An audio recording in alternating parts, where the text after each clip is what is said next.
தண்டனைகள் கடுமையானால் குற்றங்கள் குறையும். வாழ்க்கையில் பல வருகைகள், பல வீழ்ச்சிகள், அதே போல குற்றங்களும் அவற்றுக்கான தண்டனைகளும் நம் சமுதாயத்தின் ஒரு பகுதியாகவே இருக்கின்றது. குற்றங்கள் நம் சமுதாயத்தின் ஆரோக்கியத்தை உருக்குலைக்கின்றது.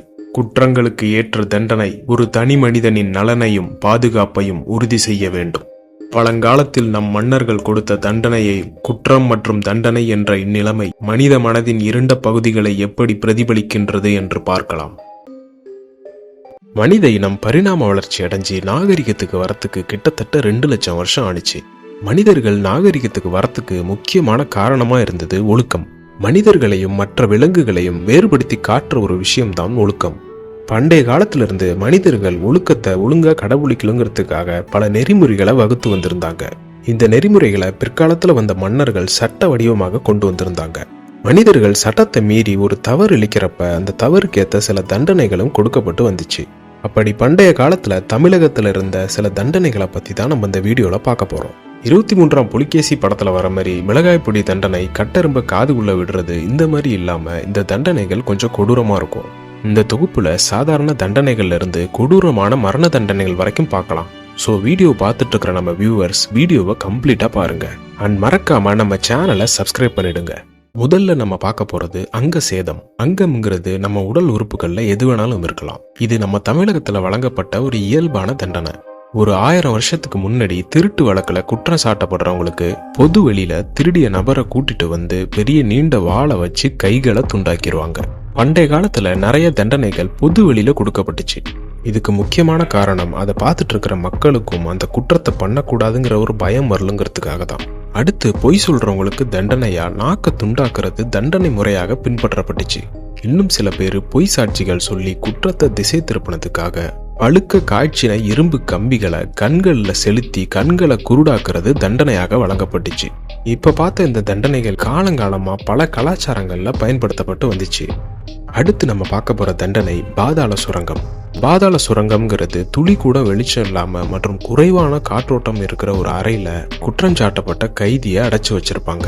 இந்த சுரங்கத்துல மாத கணக்குல, சில கைதிகளை வருஷ கணக்குல கூட அடைச்சு வச்சிருப்பாங்க. சில கைதிகள் அங்கேயே இருந்து உயிரை விட்ட கதைகளும் உண்டு. இந்த பாதாள சுரங்கம் தண்டனையை படித்தவர்கள், மேதைகள், ஏன் அரச குடும்பத்துல இருந்தவங்களுக்கு கூட கொடுத்திருக்காங்க. இத ஆங்கிலத்துல டஞ்சன் இம்ப்ரிசன்மெண்ட்னு சொல்லுவாங்க.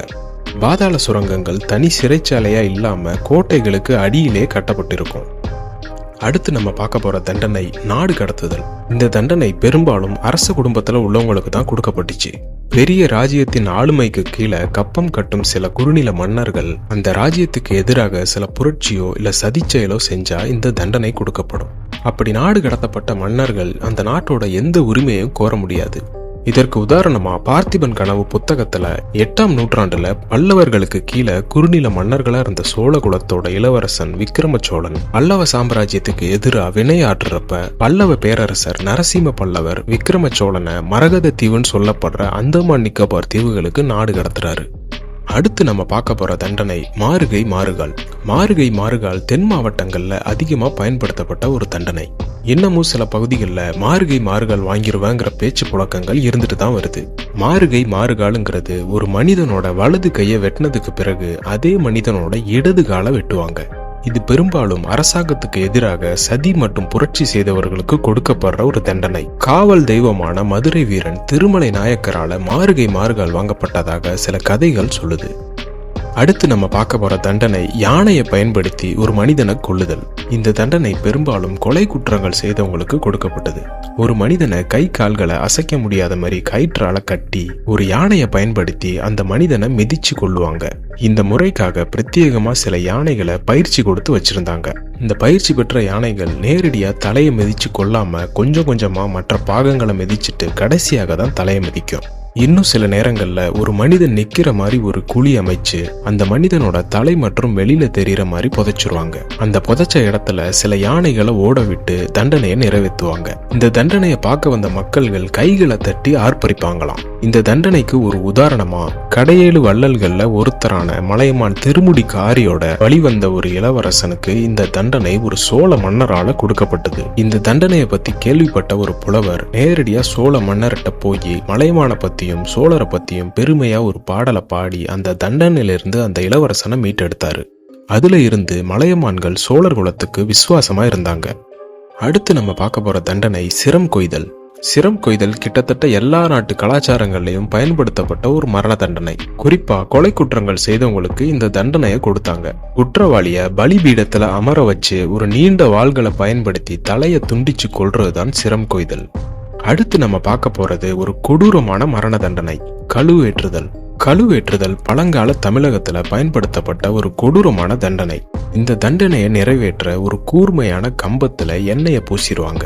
அப்படி எண்ணெய் பூசப்பட்ட அந்த கூர்மையான கம்பத்துல அந்த குற்றம் சாட்டப்பட்ட மனிதனோட ஆசன வாயில செலுத்துவாங்க. அந்த குற்றவாளியோட உடல் எடை காரணமா அந்த கம்பத்தோட கூர்மையான பகுதி உள்ளுறுப்புகளை தொலைச்சிக்கிட்டு வாய் வழியா வெளியேறும்.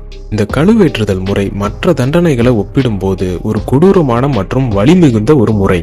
இந்த கழுவேற்றுதல் தண்டனைக்கு ஒரு உதாரணமா பாண்டிய நாட்டுக்கு திருஞான சம்பந்தர் போனாரு.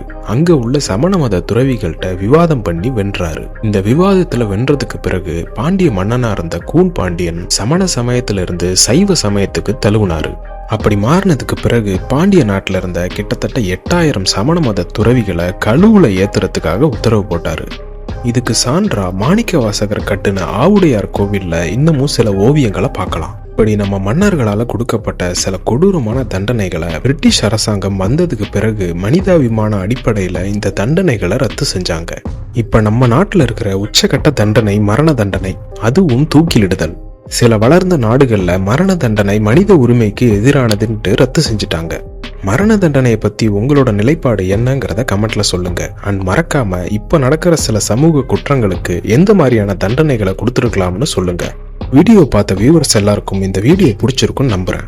இதே மாதிரி சில சுவாரஸ்யமான தகவல்களோட அடுத்த தொகுப்புல மீட் பண்றேன். உங்களுக்கு ஏதாவது பரிந்துரை இருந்தா சொல்லுங்க, அதை அடுத்த வர வீடியோல சொல்றேன். அது வரைக்கும் தொடர்ந்து இணைந்திருங்கள். மறக்காம நம்ம சேனலை சப்ஸ்கிரைப் பண்ணிடுங்க.